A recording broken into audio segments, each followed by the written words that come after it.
tusobola okukkaanya okulaba entambula gye tunaatambulamu naye kye tutagenda kwekkaanyaako nakuwuliriza wano ntegeeza abali wano amanya ge tulidde bajjita n'abalala njagala okubategeeza n'okubalabula amaloboozi agatyoboola ne ganyooma ne gagamba nti abo be baani tebalina kisoboka.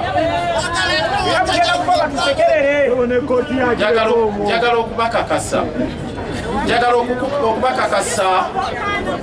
njagala okubategeeza ekigambo kino bakiwulire.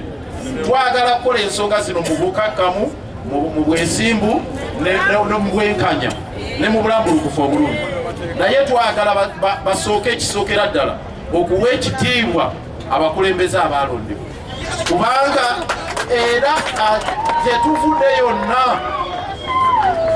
obuyinza bwonna kyova olaba bakola Ssebateeka baatandika n'ennyingo esooka nti obuyinza buli muki kaakati gwe buli lw'otuulaawo mu ofiisi eyo n'ogamba nti nze abo be baani, njagala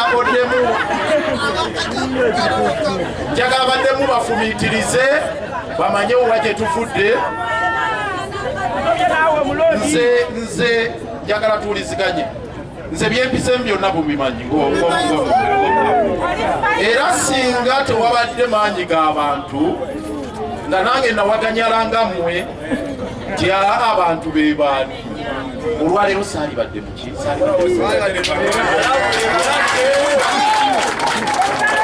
amaloboozi ago ge bawa ago gennyini gaaliwo mu biseera nga ofiisi y'omulonde eggalibwa.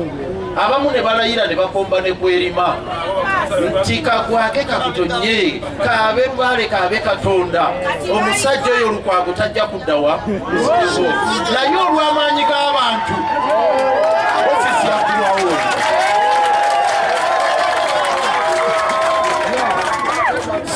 Mwami Gita ye Jonathan Gita ne Luwanga ne bannaabo aboogeddwako olulimi olunyooma muluteeke ebbali.